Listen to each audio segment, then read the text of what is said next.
Assalamualaikum warahmatullahi wabarakatuh. Perkenalkan, nama saya Safira Zulfa dengan NIM akhir 165 kelas E.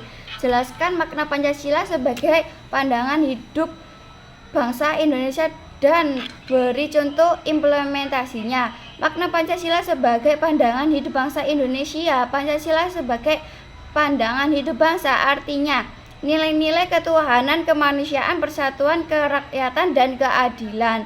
Diyakini kebenarannya, kebaikannya, keindahannya, dan kegunaannya oleh bangsa Indonesia yang dijadikan sebagai pedoman kehidupan bermasyarakat, berbangsa, dan bernegara.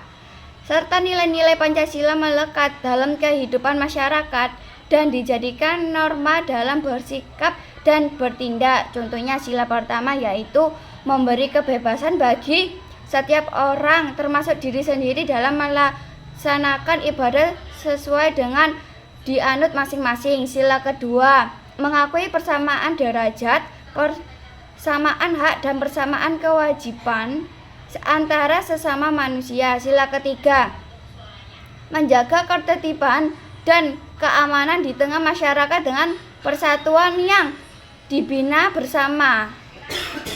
Sila keempat, membuat keputusan dengan cara musyawarah untuk mufakat atau keputusan bersama. Sila kelima, mengembangkan perbuatan luhur yang mencerminkan sikap dan suasana kekeluargaan dan gotong royong.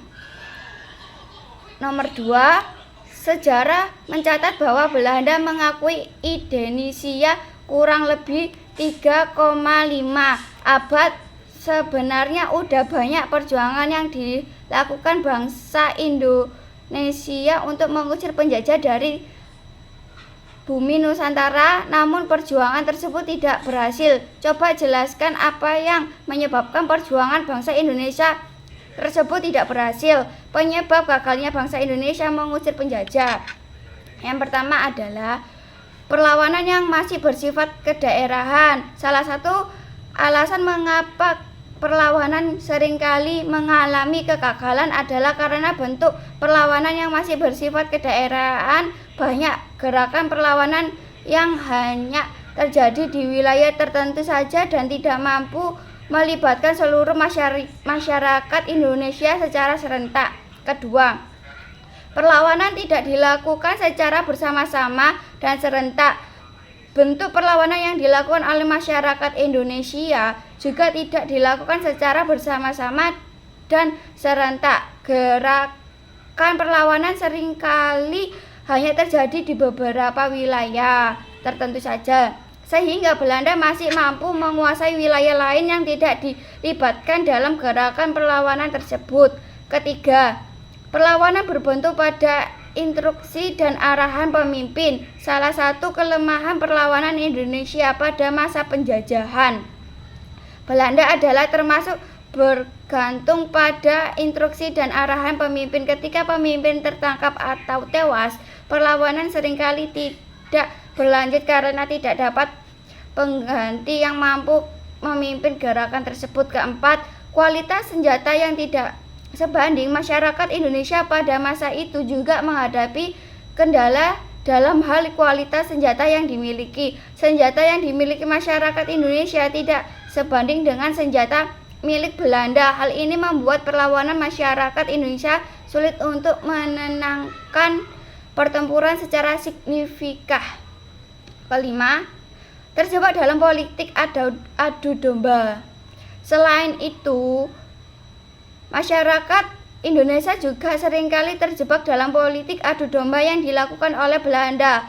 Hal ini membuat masyarakat Indonesia saling bertikai dan tidak mampu bersatu dalam melawan penjajah. Keenam, adanya pengkhianatan dari dalam. Terkadang pengkhianatan dari dalam masyarakat Indonesia juga menjadi faktor penyebab kegagalan gerakan perlawanan. Beberapa masyarakat Indonesia membeberkan rahasia perlawanan kepada Belanda yang membuat gerakan perlawanan tersebut menjadi terbongkar. Ketujuh, tidak terciptanya perasaan senasib yang kuat.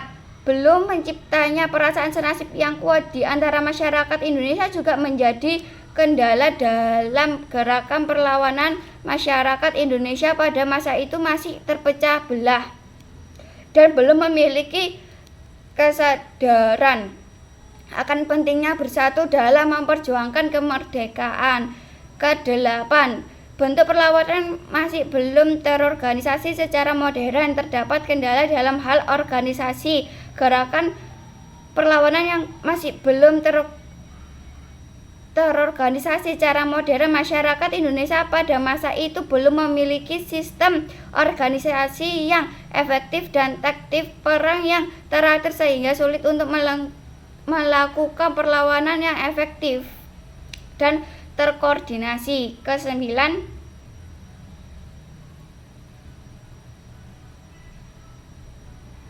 masih rendahnya mutu pendidikan dan kesehatan. Masalah pendidikan dan kesehatan juga menjadi kendala dalam gerakan perlawanan. Pendidikan yang masih rendah membuat masyarakat Indonesia pada masa itu kurang memiliki pengetahuan dan keterampilan dalam hal teknologi dan sains. Selain itu, kesehatan yang buruk juga membuat masyarakat Indonesia mudah terserang penyakit dan sulit untuk mempertahankan kesehatan tubuhnya sehingga membuat gerakan perlawanan kurang bertenaga dan kurang terorganisir. Ke-10, bentuk-bentuk perlawanan masih menggunakan fisik, belum menggunakan jalur diplomasi. Bentuk perlawanan yang masih bersifat fisik dan belum menggunakan jalur diplomasi juga menjadi kendala dalam